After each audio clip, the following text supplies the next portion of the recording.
talino. Oi daeng papete-pete luranga di Tanjung Bayang lamange ajene-jene siagang anak-anakku.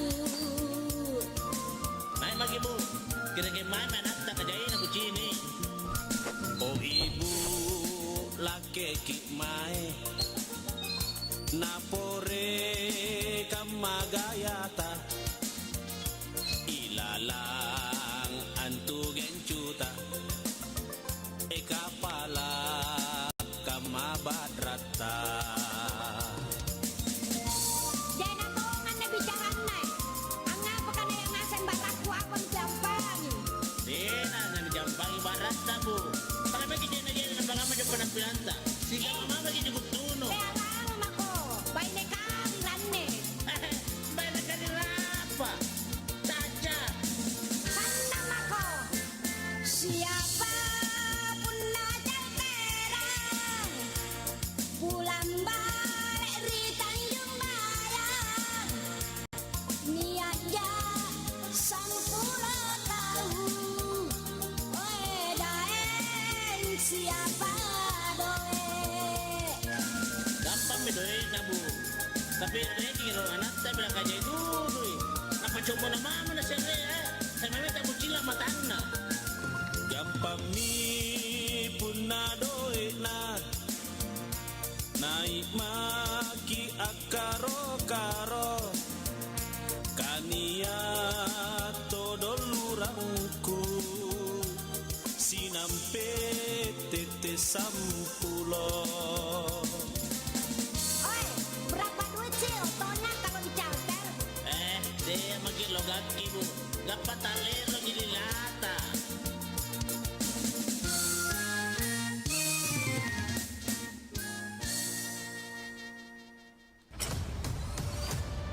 Kabaratna Pro 4.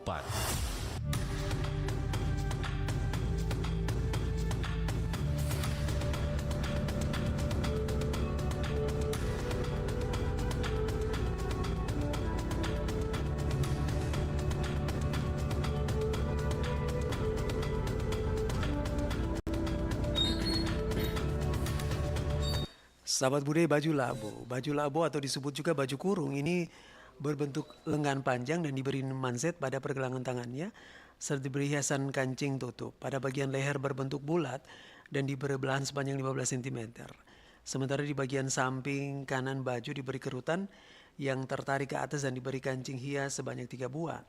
Baju labu pada awalnya hanya digunakan oleh wanita kaum bangsawan yang berada di kerajaan Luwu, namun di masa modern ya, ini bisa dikenakan perempuan kalangan manapun. Tidak ada ketentuan atau batasan khusus seperti usia ataupun status sosial. Demikian Kabaratna Pro 4.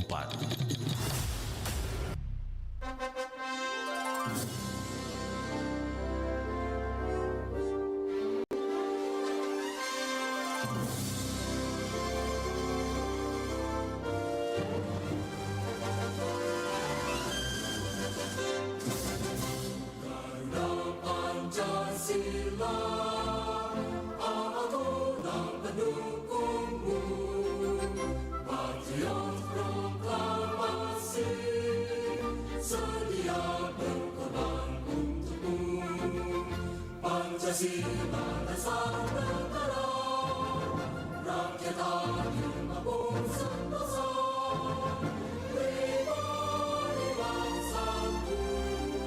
Ayo maju, ayo maju, maju, ayo maju, maju.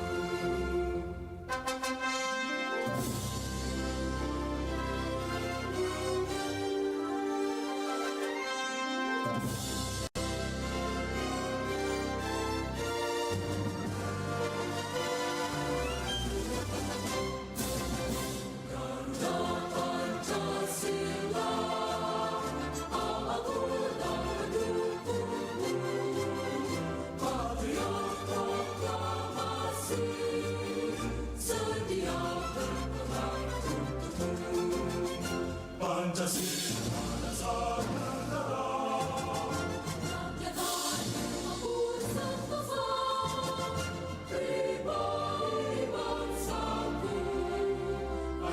maju, ayo maju, ayo maju, maju.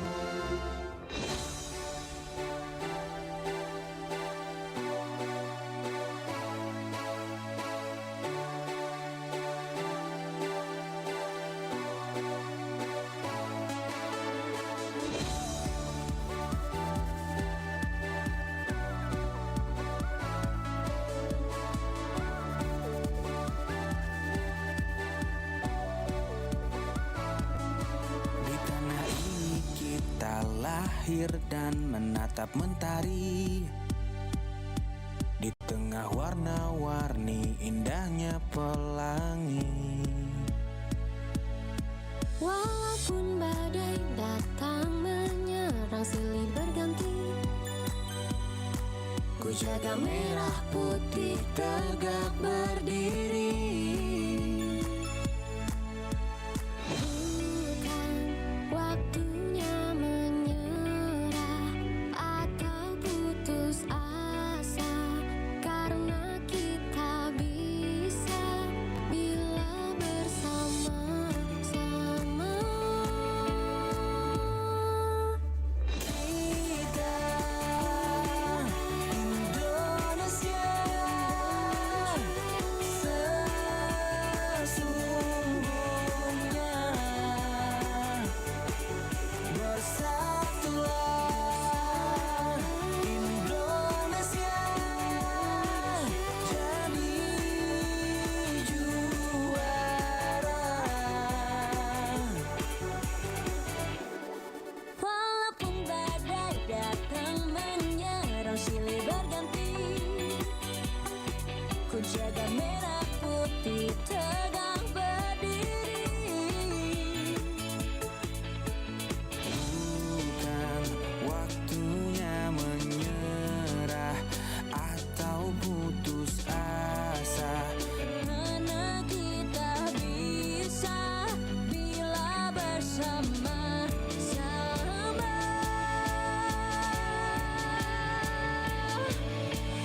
kita Indonesia sesungguhnya. Bersatulah Indonesia, jadi juara. Kita Indonesia sesungguhnya bersatu padu, tak pernah berpisah. Berbagai suku dan budaya kita terjaga oleh persatuan yang abadi. Seperti Pancasila, inilah dasar yang mengikat kita semua. Bangga dengan kebinekaan, kita semua adalah saudara. Kita Indonesia sesungguhnya. Bersatulah Indonesia, jadi juara. Kita Indonesia sesungguhnya.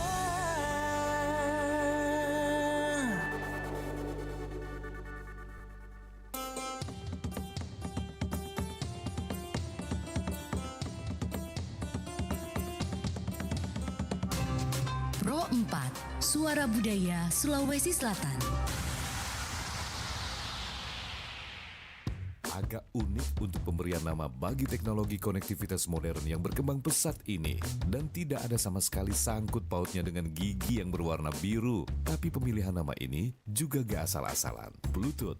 Jadi ada seorang raja Viking pada abad ke-10, Harald Blåtand.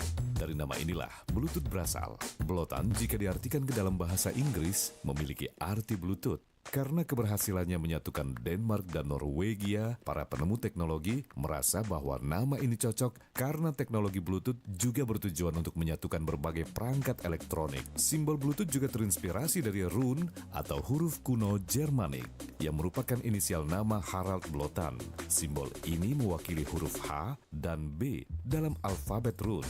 Padanannya sendiri untuk bahasa Indonesia beda dengan gadget yang kita sebut gawai atau tertikus untuk mouse. Bluetooth tetap dibakukan sebagai Bluetooth, bukan gigi biru ya.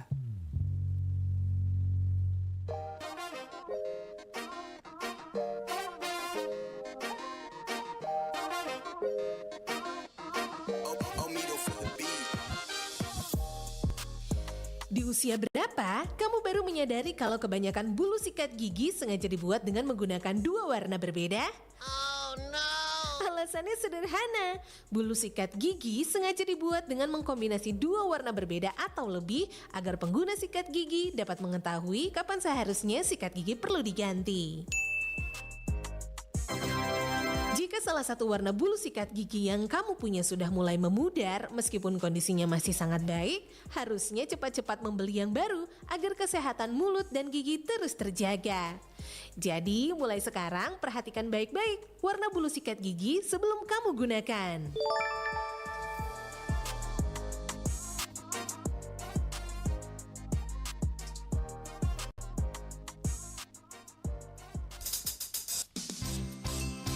Nusantara Pagi masih bersama Anda.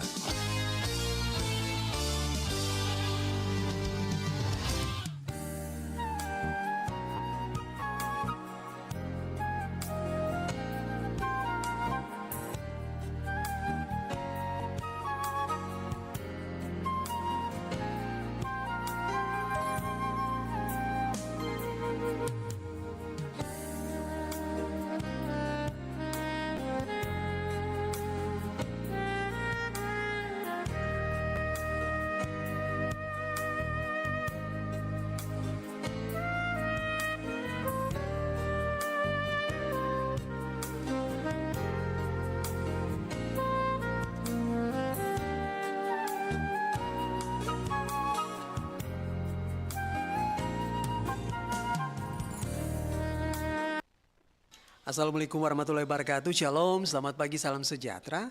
Om Santi, Santi Om Namo Buddhaya, salam kebajikan. Selamat pagi sahabat budaya, di hari Selasa tanggal 10 Juni 2025 di Par 1, saya Richard Ferdinand. Kembali hadir menemani sahabat budaya, kemarin sempat libur panjang ya, weekend ya. Aduh pasti seru-seruan bersama keluarga tercinta. Sekarang udah masuk kantor lagi, ya semoga semuanya bisa berjalan dengan baik ya.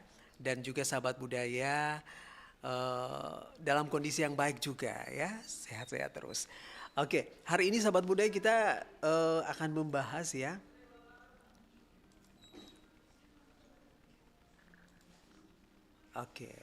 nah ini mengenai obrolan komunitas, yaitu obrolan kesehatan gigi dan mulut, senyum cerdas, bebas stunting, dan sekaligus menguak kaitan gizi dan juga kesehatan gigi. Saat ini sahabat budaya sudah hadir.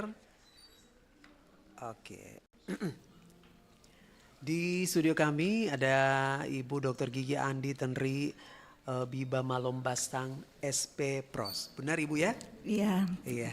Selamat pagi Bu. Selamat pagi Pak Richard. Iya. Assalamualaikum warahmatullahi wabarakatuh. Waalaikumsalam. Ibu mohon maaf, kondisi saya belum terlalu sehat ya, kemarin 2 hari sempat ada kondisi kurang baik, tapi mudah-mudahan hari ini semoga makin sehat ya, supaya bisa terus menemani sahabat perompat RRI Makassar. Nah Bu, ini kalau kita berbicara mengenai gigi ini selalu ada sesuatu yang menarik ya, yang harus kita bahas dan sahabat budaya juga harus kita ketahui bersama. Nah, sebagai seorang dokter gigi, apakah Ibu dokter ini sering menemukan kasus pasien pada anak atau dewasa karena adanya riwayat stunting di masa lalu, ataupun juga adakah ciri-ciri khusus yang sering Ibu dokter alami? Tabe.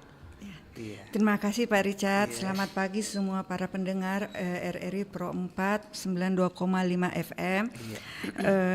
Alhamdulillah saya sangat bersyukur bisa hadir di Pro 4 RRI ini di hari yang cerah ini. Iya. Kita semua semangat habis libur. Semoga Pak Richard sehat-sehat selalu, bisa kembali kerja dengan semangat. Amin. Iya. Jadi seperti yang kita ketahui bahwa anak-anak yang mengalami pertumbuhan terganggu atau yang disebut stunting itu akan mengalami pengaruh pada kesehatan gigi dan mulut. Ya, jadi pada anak-anak yang terutama usia pertumbuhan, dalam mulut mereka itu biasanya resiko terjadinya karies akan tinggi.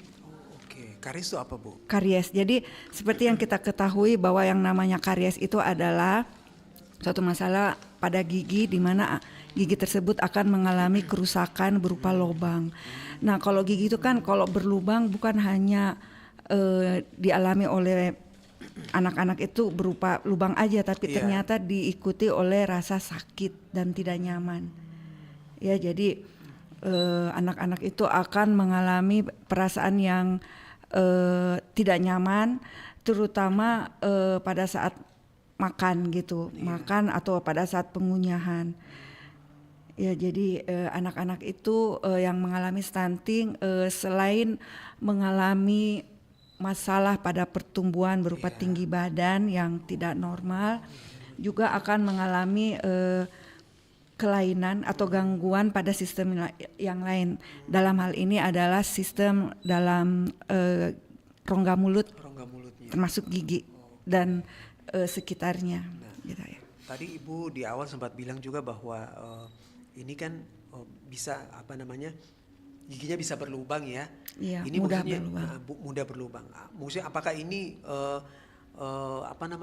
pengaruh gaya hidup kah? Atau mungkin karena mungkin dari makanan-makanan yang mereka konsumsi mungkin tidak di usia tertentu yang sebenarnya harus dihindari atau belum harus dikonsumsi atau seperti apa, Bu? Mohon izin.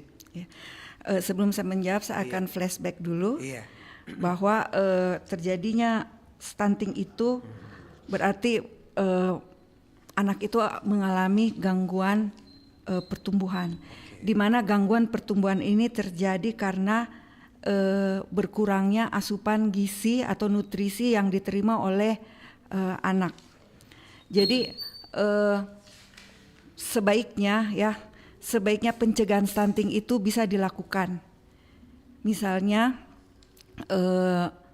dengan memberi edukasi dan juga tentang penanganan masalah gizi, terutama di 1000 hari pertama sejak dari kehamilan sampai si anak 2 tahun. Ya, jadi dari situ kita bisa mencegah terjadinya stunting atau gangguan pertumbuhan dan perkembangan pada anak.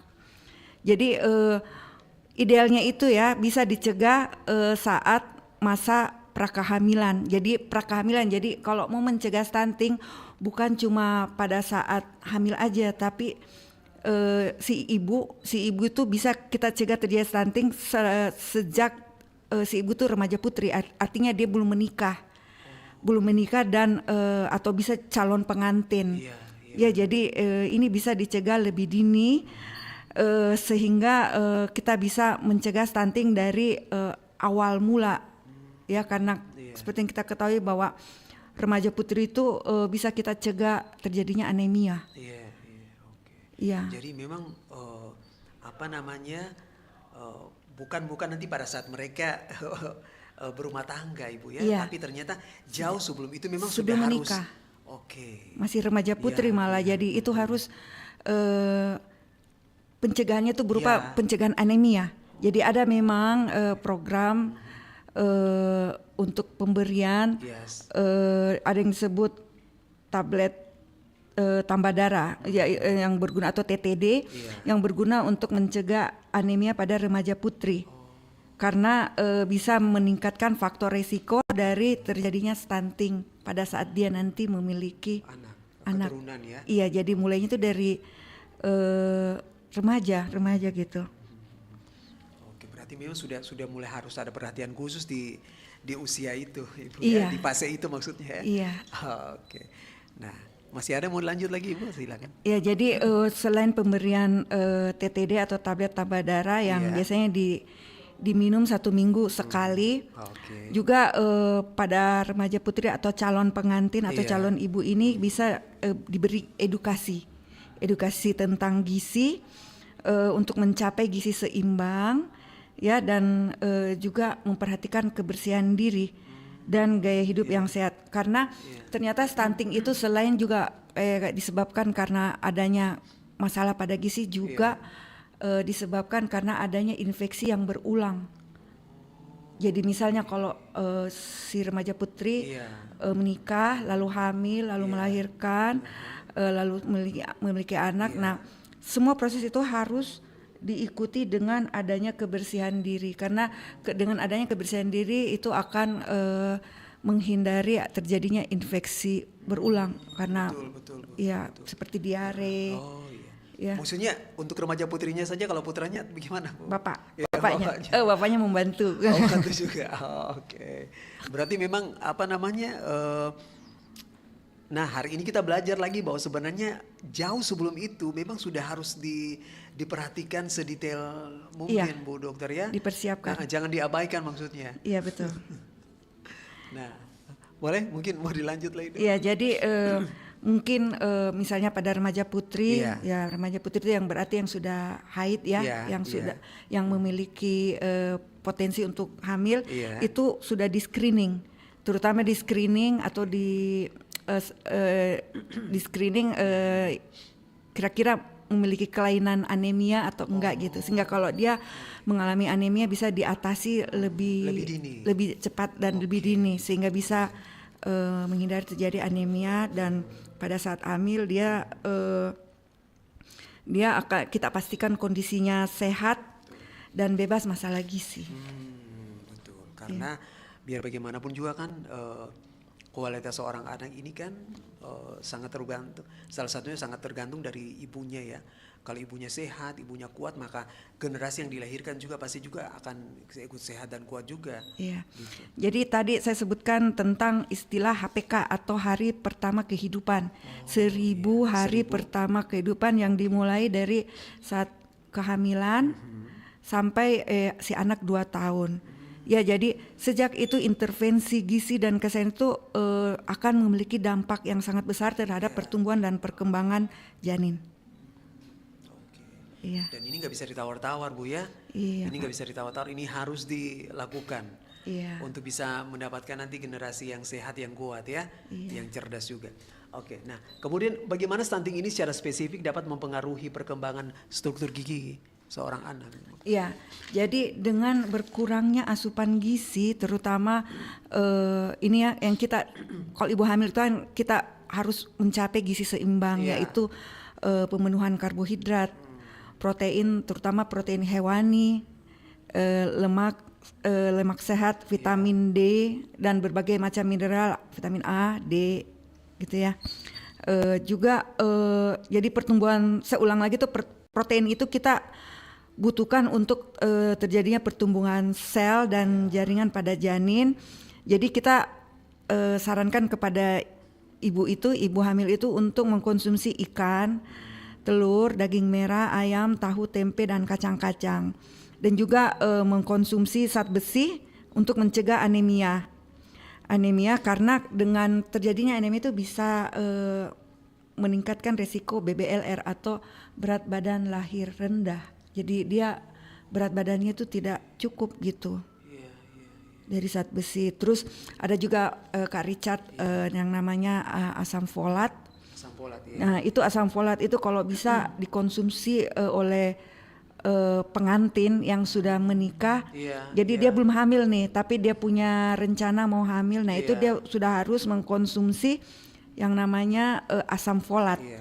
Karena dengan adanya asam folat itu perkembangan otak dan sumsum tulang belakang itu bagus, sehingga kita bisa mencegah cacat lahir.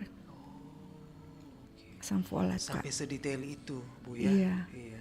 Nah, asam folat ini kita bisa, maksudnya dalam bentuk apa nih? Kita bisa... Biasanya kalau dari puskesmas ada disiapkan. Tapi kalau mau juga dalam bentuk kayak konsumsi susu, telur, daging, ikan. Nah, seumpama misalnya ada calon ibu yang mereka mungkin alergi begitu ya. Iya. Pernahkah maksudnya dalam pengalaman pengalaman observasi juga dan riset juga dari Ibu Dr. Tendri, pernahkah ditemukan ada pasien atau calon ibu yang memang alergi terhadap misalnya daging atau bagaimana ini, terus bagaimana caranya mengatasi? Kalau seperti itu bisa mungkin berkonsultasi secara intens kepada ibu bidan atau kepada dokter tentang masalah gizi jika terjadi masalah pada makanan yang dia makan.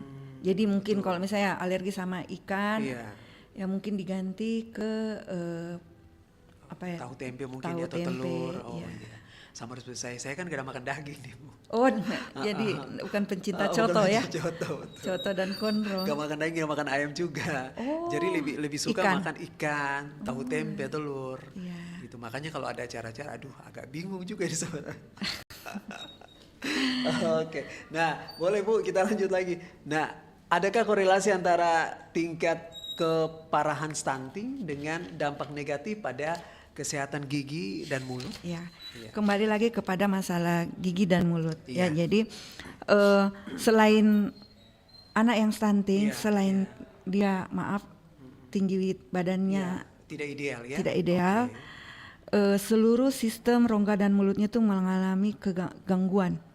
Ya, jadi dengan adanya stunting berarti terjadi gangguan mineralisasi gigi dan tulang. Iya. Ini sangat disayangkan sekali Bu ya. Jadi boleh lanjut dulu. Akibatnya karena terjadinya gangguan mineralisasi gigi.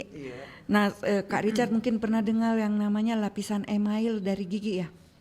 Iya. Jadi kan ada berapa? Dua atau tiga? Ada atau yang terluar itu namanya email. Yang kedua namanya dentin, lapisan kedua ya. Lapisan paling dalam itu namanya pulpa. Pulpa itu isinya pembuluh darah dan saraf. Iya. Nah, bagi anak yang stunting karena terjadi gangguan mineralisasi pada gigi, maka emailnya itu akan tipis. Jadi lapisan terluar dari gigi itu akan mengalami penipisan, sehingga struktur giginya itu terganggu dan mudah mengalami lubang atau karies gigi. Karena email itu ternyata adalah jaringan yang terkeras di tubuh kita. Jadi bukan tulang jaringan terkeras di tubuh kita, tapi justru yang paling keras di tubuh kita manusia adalah email gigi. Nah, kalau mengalami penipisan, maka pada anak yang mengalami stunting itu resiko terjadinya karies itu akan besar. Sangat besar sekali. Iya. Bu, maksudnya dia mengalami pengikisan nih akibat apa ini? Penipisan tabe. Karena mineralisasi gigi itu tidak terjadi secara optimal. Kalau Kak Richard mungkin karena rajin makan ikan, dikasih mamanya dulu ikan, segala jenis ikan, kepiting, cumi, apa semua. Jadi bagus giginya Kak Richard. Amin. Alhamdulillah, mungkin jarang ke dokter gigi juga ya karena bagus giginya. Nah, tapi kalau anak yang stunting kesian karena terjadi masalah pada asupan gizi sehingga mempengaruhi mineralisasi gigi, sehingga emailnya itu mengalami penipisan, tipis, dan mudah sekali terjadi karies. Nah, sepanjang ini tabe sekali Ibu Tendri. Sepanjang Ibu Tendri tahu, maksudnya apakah sudah ada upaya yang dilakukan supaya maksudnya calon-calon ibu ini ketika akhirnya mereka nanti punya keturunan, mereka tidak mengalami yang seperti ini, maksudnya gigi atau segala macam. Apakah memang puskesmas atau rumah sakit maksudnya sudah punya program khusus atau seperti apa? Iya. Biasanya itu yang saya tahu ya, pemerintah itu sudah memiliki program.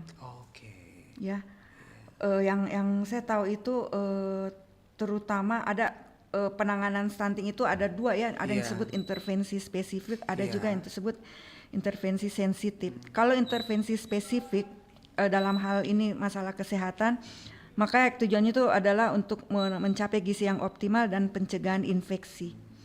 Kalau gizi optimal itu ya biasanya ya dari remaja putri, mencegah terjadi anemia, terus ibu hamil diberi makanan yang asupan gizinya yang bagus ya, protein, karbohidrat juga TTD yang tadi itu tambahan tablet darah. Terus bayi saat dari 0 sampai 6 bulan itu ASI eksklusif. Tidak boleh yang lain, harus dari ibu. Iya, nanti dari 6 sampai 23 bulan itu ASI dan juga boleh pakai empasi, makanan pendamping ASI. Jadi selain ASI juga dikasih makanan pendamping dan biasanya mungkin orang posyandu ini yang paling iya. Berarti tetap harus ada penyuluhan. Iya. Pendekatan terus ya supaya bayinya jangan sampai abai gitu. Ya, terus juga pencegahan infeksi. Jadi pencegahan infeksi itu terutama kebersihannya, mencuci tangan, cuci tangan. Kadang tadi kan sudah dicuci, satu kali bersin nih. Harusnya kita udah pintar kan, kita udah lewati COVID kan. Kalau waktu COVID itu kita rajin apa alkohol dicari. Nah, harusnya kita tetap konsisten kayak zaman dulu. Nah, untuk pencegahan infeksi ya bisa dengan imunisasi, terus obat cacing dan pemberian suplemen dari puskesmas. Juga pemantauan misalnya posyandu, terus penyuluhan, ya simulasi, semuanya itu kita pemerintah pasti udah menyediakan semua pelayanan pada masyarakat, terutama ibu hamil. Juga air dan sanitasi. Nah, ini juga penting nih. Iya, terus pemakanan, ketahanan pangan, itu semua itu pemerintah sudah menyiapkan. Jadi kita berharap semua masyarakat, lapisan masyarakat untuk meningkatkan kesadaran. Ya walaupun memang sih terus terang ya Pak ya, kalau masalah stunting itu kayak lingkaran setan. Susah untuk untuk diputus atau gimana? Iya, jadi seperti ini ya. Jadi selain tadi saya bilang adanya karies, ternyata juga mempengaruhi pertumbuhan rahang. Juga erupsi atau gigi yang tumbuh, gigi susu harusnya tumbuh bulan keberapa, dia terlambat atau delay. Jadi kalau yang stunting ini dia akan terlambat untuk erupsi dan juga rahangnya tidak tumbuh dengan optimal. Akhirnya apa? Kalau dengan rahang yang tidak tumbuh optimal, sementara gigi akhirnya satu-satu tumbuh, akhirnya apa Pak Richard? Jadi giginya berjejal. Iya, tidak rapi ya. Iya, nah kalau gigi tidak berjejal itu juga akhirnya kalau dia dewasa, gigi yang berjejal itu akan susah untuk dibersihkan dan mempengaruhi oral hygiene atau kebersihan mulut. Ya, lalu dengan adanya ini juga stunting bisa mempengaruhi dari pertumbuhan kelenjar saliva. Jadi kalau ternyata itu air ludah, Kak Richard. Air ludah itu besar sekali manfaatnya atau fungsinya. Ya, salah satunya itu adalah self cleansing atau pembersih. Sama kita sebagai penyanyi juga itu bagian dari supaya suara kita jadi murni, jadi jernih. Oh sebenarnya. Begitu ya. Jadi kalau yang saliva kental enggak bagus ya, harus banyak minum kayaknya. Iya. Betul, begitu. Kasih ilmu lagi saya nih Pak Riz, nanti saya terapkan. Ya jadi selain bisa menyanyi ya, ternyata itu dengan adanya saliva bisa mencegah karies. Karena dia tuh fungsinya buffer atau penyeimbang pH atau kadar keasaman. Jadi kalau kadar yang buruk itu Kak Richard, kalau keasamannya terlalu asam ya. Terlalu asam. Artinya dia salivanya kurang sehingga dia pH asamnya tinggi, sehingga kalau pH asamnya tinggi maka risiko karies terjadi lebih besar lagi. Iya. Nah, itu yang tadi saya sebut lingkaran setan itu adalah jika pengunyahan terganggu. Orang kalau giginya rusak kan misalnya dalam satu mulut itu hampir semuanya karies. Bahkan ada yang sudah membusuk, sisa akar, bengkak, nyut-nyutan. Nah, kalau anak mengalami rasa sakit yang sangat berlebihan dalam mulutnya, itu otomatis gangguan pengunyahan. Kalau terjadi gangguan pengunyahan maka otomatis susah makan. Kalau susah makan berarti asupan kurang, gizi iya, akan kurang, betul. ya, sehingga nafsu makan juga kurang, Iya, Kak Richard, iya, jadi di sinilah yang disebut saya tadi sebut lingkaran setan. Jadi dengan adanya kondisi stunting pada anak Iya. akan memperburuk kondisi atau kesehatan gigi. Begitu juga sebaliknya, kesehatan gigi yang buruk akan mempengaruhi status gizi. Karena itu tadi, Kak, Betul. pengunyahan yang terganggu sehingga asupan gizi turun atau enggak bagus gitu loh. Iya, waduh, jangan dibayangkan ya kalau misalnya tiba-tiba kalau mengunyahnya aja susah, waduh. Iya. Lalu ternyata kalau anak-anak yang stunting itu kesadarannya untuk hidup dalam kebiasaan sehat atau kebiasaan bersih badan atau bersihkan giginya tiap malam itu ternyata tidak sebagus anak yang normal yang tidak stunting. Ya, apalagi diperburuk oleh faktor lingkungan, sosial dan ekonomi. Gaya hidup yang ini ya kurang bagus juga. Sehingga resiko masalah gigi dan mulut itu menjadi meningkat. Menjadi lebih ini ya kompleks ya. Kompleks. Iya. Nah, bagaimana asupan gizi yang tidak memadai selama masa pertumbuhan gigi? Adakah hubungannya kualitas dan kekuatan gigi? Gimana ulang Pak? Bagaimana asupan gizi yang tidak memadai selama masa pertumbuhan gigi? Adakah hubungannya kualitas dengan kekuatan gigi? Iya, udah pasti. Ya, yang kita butuh itu mineral, terutama vitamin kayak kalsium itu kan mineral yang sangat kita butuhkan. Fosfor itu mineral ya, atau biasanya disebut mikronutrien. Kalsium terus ditambah lagi vitamin A dan D. Ya, jadi ada memang kalau di puskesmas ya ada yang namanya itu penambahan suplemen mikronutrien atau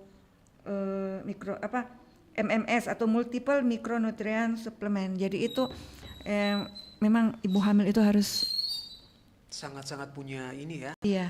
Mendapat perhatian lebih gitu maksudnya. Iya. Bu, kalau jadi maksudnya ini program pemerintah berarti gratis atau bagaimana ini? Biasanya gratis ya. Iya, kalau biasanya itu kalau di puskesmas karena itu program pemerintah biasanya akan didukung sepenuhnya oleh pemerintah karena kalau misalnya terjadi masalah yang tadi saya bilang lingkaran itu akhirnya balik lagi ke pemerintah juga akan repot menangani rakyatnya yang mengalami masalah dalam hal kesehatan. Jadi kalau masalah gigi ini dia tidak bisa kita bilang kecil juga, tidak bisa kita bilang sederhana juga karena ini kan dia akan berpengaruh dari awal yang cuma setitik ini bisa kalau dibiarkan dia akhirnya bisa kemana-mana. Oke, waduh, berarti memang tidak bisa diabaikan ya, Bu Dokter ya. Jadi ayo yang malas sikat gigi iya. Jadi mungkin anak stunting itu kesan kalau memang sudah terlanjur seperti itu, sudah giginya crowding, udah tipis emailnya apa. Mungkin sebagai gantinya mungkin kita perlu meningkatkan kesadaran atau berupa edukasi pada anak-anak.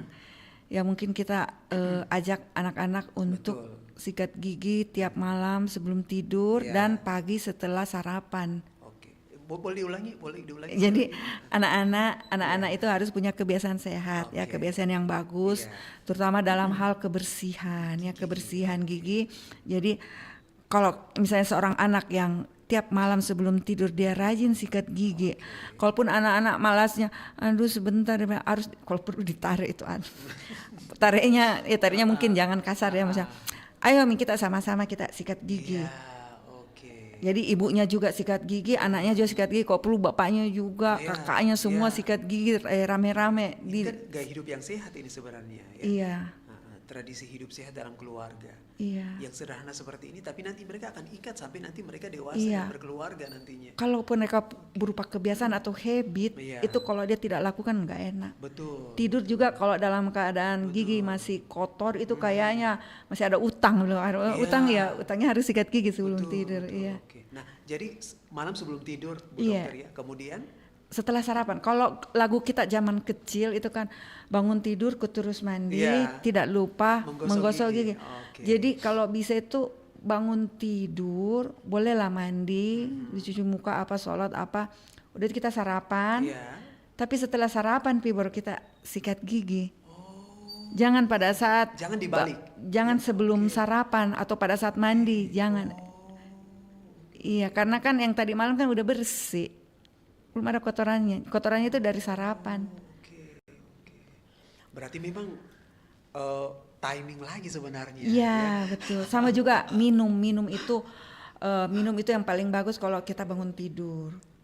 Tapi kalau menjelang tidur jangan banyak minum karena tidak bagus. Betul, iya. Oke, Richard udah rasakan itu.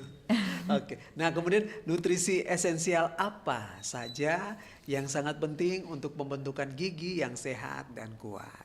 Iya, jadi gigi dan tulang ya, karena gigi ternyata baku sepupu. Oh, baku sepupu. Iya, enggak bisa dipisah. Oh iya. Jadi saya punya contekan, izin baca. Tabe. Iya, jadi otomatis ya mineral itu kalsium, fosfor. Ada juga zinc ya, iodium.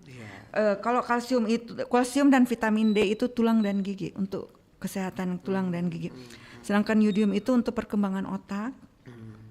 Lalu zinc, ada juga yang namanya zinc, itu mineral ya. Oh iya. Itu untuk pertumbuhan sel dan kekebalan tubuh. Jadi kalau anak-anak mau kebal terhadap penyakit, kasih bagus zincnya. Ya. Okay. Bukan seng atap ya, bukan. Zinc, ZINC. Yeah. Lalu ada juga untuk ibu hamil tuh namanya TTD, dia harus konsumsi tablet tambah darah. Jadi ibu hamil itu harus minimal 90 tablet dia minum selama kehamilan sampai masa nifas loh. 90 tablet. Iya. Okay. Selama hamil sampai masa nifas, karena isinya itu ternyata 60 mg zat besi dan 400 mikrogram asam folat. Oh, bagus banget itu. Iya, tanya sama Ibu Bidan. Waduh, luar biasa. Tapi jangki ganggu Bidan, tak bilang nanti marah-marah, jadi ya rajin-rajin ke puskesmas, ke posyandu. Jangan nanti sudah sakit, baru. Iya. Pas begitu dilihat, kayaknya harus butuh penanganan yang ini, jangan yang tadinya maksudnya cuma bisa dikasih obat, akhirnya mau tidak mau diangkat kan repot nanti. Orang Makassar itu harusnya bagus giginya karena kita itu di pinggir laut. Yes. Saya terus terang ya, saya kan kuliahnya dulu di Bandung. Jadi daerah gunung, terus tugas di Sukabumi. Prevalensi kariesnya lebih tinggi daripada orang yang duduk tunggal di pesisir kayak kita. Mengapa? Karena orang yang di gunung itu kayak di Sukabumi dan Bandung itu jauh dari cuaca dingin kan? Jauh dari laut, jauh dari ikan laut. Sedangkan ikan laut kan disitulah sumber dari kalsium, fosfor. Ya. Setuju. Lalu begitu juga ada kebiasaan di pulau-pulau. Saya kebetulan aktivis laut juga Pak Richard. Jadi saya sering keliling Pulau Spermonde.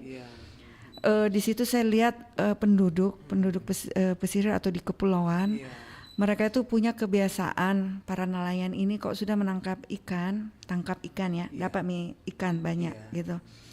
Nah itu ikan dia pergi jual, dapat duit ke kota, ke Makassar, beli Indomie. Wah, sayang sekali. Saya mau tanya Pak Richard, kira-kira lebih bergizi mana? Gizinya lebih bagus Indomie kah atau ikan? Padahal sebenarnya kan mereka punya, maksudnya Tuhan sudah memberikan begitu banyak karunia yang luar biasa ya. Ikan tiap hari kita makan, dan itu kan itu sebenarnya investasi kita untuk masa depan. Puluhan tahun ke depan. Iya, sayang sekali. Bukan berarti saya jelek-jelekin Indomie, enggak ya, bilang baku musuh enggak. Tapi dibandingkan ikan, ya nilai gizinya tuh lebih tinggi. Iya, luar biasa, betul. Iya. Jadi hidup ikan ya. Hidup laut. Hidup laut, hidup ikan. Nah, kemudian Bu Dokter, gigi yang kuat berarti asupan gizinya cukup? Iya, insya Allah. Berarti ibunya terampil, perhatian. Terus berarti ibunya itu didukung oleh bapaknya juga ya pasti ya. Betul. Jangan sampai ibunya tidak didukung sama bapaknya. Jangan sendiri-sendiri, ini bahaya nih. Harus ya, sehingga kehidupan keluarga semuanya sehat, ibu bapak anak-anak. Ya.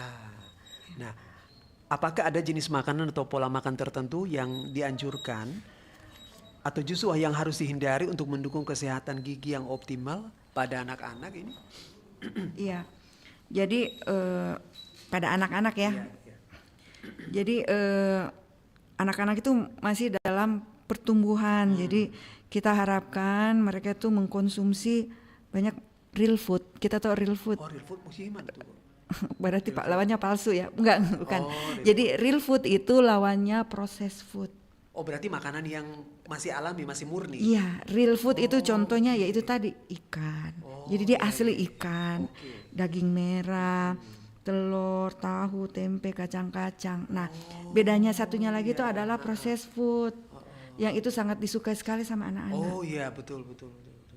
Saya enggak usah sebutkan ya prosesnya, pokoknya yang kena proses lah gitu. Mereka paling suka itu. Iya, nah itu bahayanya itu karena walaupun tidak makan nasi, tidak makan apa, itu terus seharian. Iya, nah itu lebih bagus anak-anak itu kita arahkan untuk mengkonsumsi makanan yang bergizi seperti yang tadi. Dibiasakan ya, supaya maksudnya mereka punya gigi akhirnya jadi kuat. Misalnya mamanya rajin masak, itu ikan, dia jadiin, kalaupun itu ikan akhirnya diproses, tapi diproses sama emaknya di dapur. Saya dijadiin bakso lah, empek-empek. Padahal sebenarnya maksudnya yang bagusnya adalah realnya, Bu. Bentuk realnya ya. Iya, jangan kita beli dalam bentuk sudah proses. Oke, kan lebih enak kalau misalnya kita beli pasar yang memang masih real, terus kita masak sendiri. Itu kan justru lebih luar biasa. Saya aja sampai sekarang masih bawa bekal makanan dari rumah. Ya alhamdulillah. Berarti pantesan Pak Richard sehat mulu selalu. Amin. Amin. Ayo ya. Kalau sebisa mungkin pasti bisa ya. Kalau bisa bawa makanan dari bekal dari rumah justru kita lebih hemat, lebih sehat juga. Iya betul. Iya. Sehat, bersih. Dari kecil juga memang. Orang tua dulu kan waktu masih kita jadi curhat-curhatan ya, tapi nggak apa-apa ya. Jadi orang tua dulu maksudnya kita nggak dikasih uang jajan, jadi udah dikasih bekal dari rumah sampai siang, nanti pulang di rumah baru makan. Kan lebih bersih. Betul. Terjamin. Iya. Oke, semangat. Nah, kemudian Bu Dokter, bagaimana kolaborasi antara dokter gigi umum, dokter spesialis anak, ahli gizi dan juga spesialis prostodonsia, ini benar Bu ya, prostodonsia ya. Nah, supaya mereka semua dapat memperkuat untuk penanganan stunting ini. Nah, kebetulan sebenarnya ya, saya tuh SP prostodonsia itu sebenarnya yang saya tangani itu adalah nenek-nenek dan kakek-kakek. Prostetik itu artinya sesuatu yang palsu, prostetik. Jadi yang sudah berlalu kita ganti dengan yang baru berupa gigi palsu. Berarti orang yang sudah dicabut giginya, yang sudah goyang gigi, yang hilang giginya, yang apa, kita ganti, kita rehab dengan berupa gigi palsu. Nah, Bu, tapi sebelum lanjut, ini menarik sekali sebelum lanjut. Pernahkah ditemukan ada kasus yang memang di usia sangat muda giginya sudah tidak ada? Jarang sih. Jarang ya. Kayaknya 1 dibanding. Tapi ada ya. Ada kayak. Jadi tapi kebanyakan di usia-usia yang memang sudah. Oke, boleh lanjut, Bu. Iya, jadi memang harus semua pihak. Iya. Harus kerjasama yang baik. Bergandengan tangan. Ya, dokter gigi anak, dokter anak juga, dokter gigi umum. Iya, ahli gizi. Ya, bidan, perawat, semuanya harus bersatu padu lah untuk menangani stunting, karena stunting itu ternyata masalah nasional ya sekarang ya. Sangat nasional. Karena kalau nggak salah saya baca itu ada ininya ya. Masuk 5 besar ya yang menjadi keprihatinan.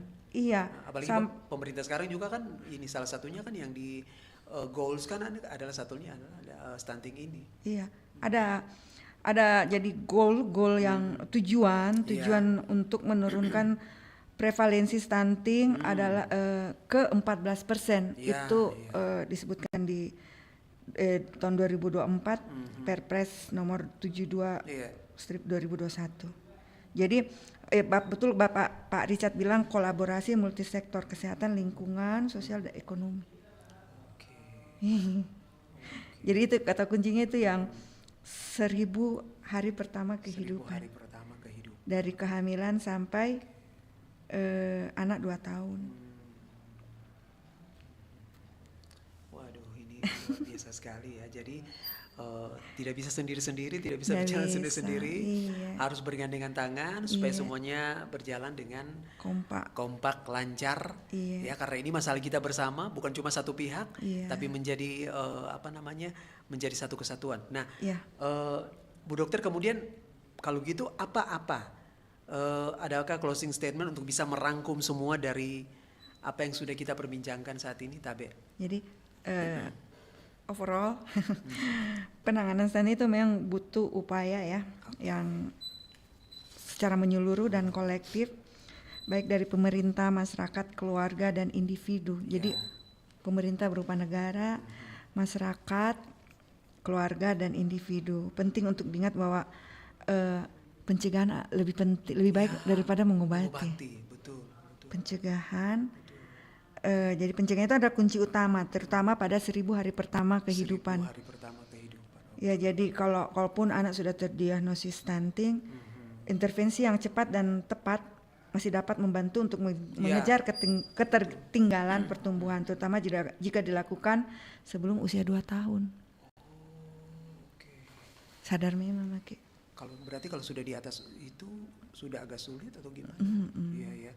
Betul. Ya, makanya tadi Ibu bilang lebih baik kita mencegah daripada kita mengobati. Iya. Aduh, hari ini kita belajar banyak lagi sahabat budaya ya. Tabarakallah. Gizi oke, gigi juga oke ya, karena ya kalau kita punya gigi bagus kan senyum kita juga akan jadi bagus, Cantik. akan jadi cantik, akan jadi ganteng ya. Jadi sekali lagi ya jangan lagi malas-malas sikat gigi ya, karena ini akan menjadi investasi kita sampai di usia kita nanti ya. Oke, sahabat budaya, luar biasa sekali hari ini kita sudah bersama ya dengan Ibu Dr. Gigi Tenri Biba Malombasang SPPros selaku narasumber kita pagi hari ini. Terima kasih Ibu, nanti salam ya buat Ibu Dr. Nur Setiawati. Siap. Semoga kalau saat ini beliau lagi nonton, Insya Allah. Bu, kangen. Salam Nanti kangen. nyanyi ya, Salam rindu. Bu Nur. Salam rindu. Oke, Ibu Tenri terima kasih. Terima kasih Sukses juga selalu. Pak Richard, sehat-sehat selalu. Hari ini kita belajar banyak lagi tentang gigi. Alhamdulillah. Nanti kalau ada cerita-cerita terbaru boleh hadir lagi di sini, cerita lagi tentang gigi sahabat budaya. Jadi sekali lagi jangan pernah malas untuk sikat gigi.